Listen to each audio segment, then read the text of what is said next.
Today, Trinity Lutheran Church held an official ribbon cutting ceremony for its brand new rubber surface for its playground. It's soft and pleasant to touch. It was able to get this surface through a grant from the state, but in order to get that grant, it had to go through more than just the usual paperwork. All right, police say in the past week, the Westphalia man may have hit 2 construction sites, one of them being right here, the Jefferson City Fire Department's newest building. As a matter of fact, this tractor right here is the one that was stolen, and then the other site was the Capital City High School construction site. Now I looked into the man's past, and he has a history of stealing things. Demera Drive is a street name that Boone County Sheriff's deputies are probably sick of hearing. Just yesterday, somebody shot Lewis Green in the back and then ran off before deputies could even arrive. Now, whether it's something as small as vandalism or as deadly as murder, Demera Drive has been home to a cacophony of crime. Come from, Ian. The U.S. Chamber of Commerce says Missouri could save hundreds of billions of dollars worth of electricity bills. Some people around mid-Missouri are already saving. How much? Why, about this much. Roughly $6 a month. But how much you save depends on where you live. The NRA says it is spending millions of dollars on its campaign to get Josh Hawley elected to the United States Senate. This time around, it's trying to convince Missourians that the Supreme Court is the key to keeping the right to self-defense.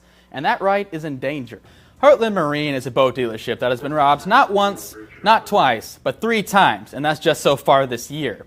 Now, one employee was so sick and tired of burglars making off with thousands of dollars worth of stuff that he took to Facebook and asked the community to keep an eye out for the suspects. President Trump's trip to Colombia is 2 days away. There's still a pressing question that no one seems to know the answer to. Where will visitors park? KOMU8's Ian Nickens is live at the Columbia Regional Airport. He's trying to put the pieces of a parking puzzle together.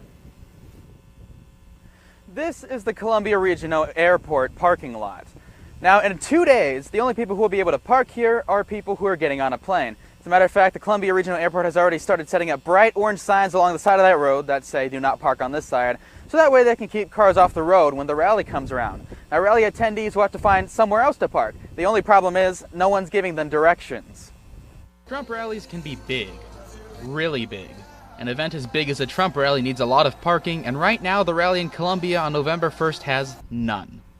The manager of the Columbia Regional Airport says anyone who's not catching a plane won't be allowed to park there. Law enforcement will even be there to make sure no one does. The airport manager said we should contact the Columbia Jet Center or the White House for parking instructions. The White House directed us to the Trump campaign. The city of Columbia also told us to contact the Jet Center. The Jet Center said contact the Trump campaign. And the Missouri Republican Party said the same thing. The Trump campaign hasn't yet responded to a request for comment today. Rally attendees say they don't know where to park either. I checked my email hoping I could get all that information, like parking and all that, but I didn't see anything.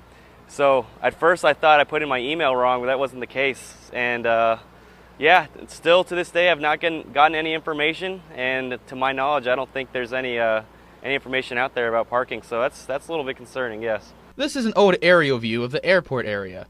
Attendees could park on Route H just off of Airport Drive, but the road has no shoulders and the walk from car to airport could be miles long.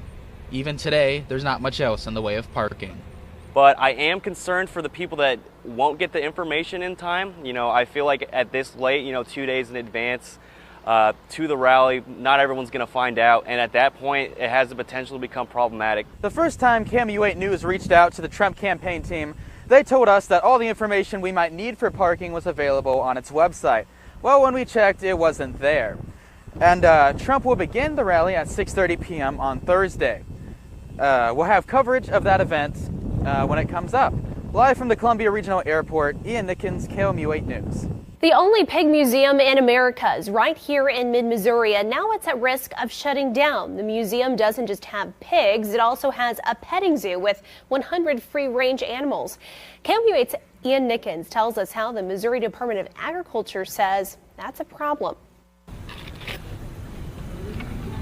Farmer Cindy Brennicky will not put her farm's cats in cages. These cats are here for a reason. Number one, they're rescue cats. They have gone through a hard life already. The Missouri Department of Agriculture wants her to. It says it doesn't see the cats as workers, it sees them as exhibition animals, because where pigs fly farm is also a petting zoo, with animals of all kinds, all of which are rescues. It's extremely frustrating. If Brennicky doesn't cage the cats, she has to close the petting zoo, but that's not all that will close. The farm also runs America's only pig museum, home to thousands of pieces of pig-themed collectibles. It doesn't look like we can even stay open with the museum. And if we stay open with the museum, we've got to get rid of the cats. So we're kind of at in a tight spot here. This isn't the first time where Pigs Fly Farm has had to deal with this. The United States Department of Agriculture also tried to shut it down, but it decided to make an exception for the farm since the cats do work. Its Missouri counterpart isn't making the same offer. The farm's owner says it will keep the animals, but the public won't be able to spend time with them.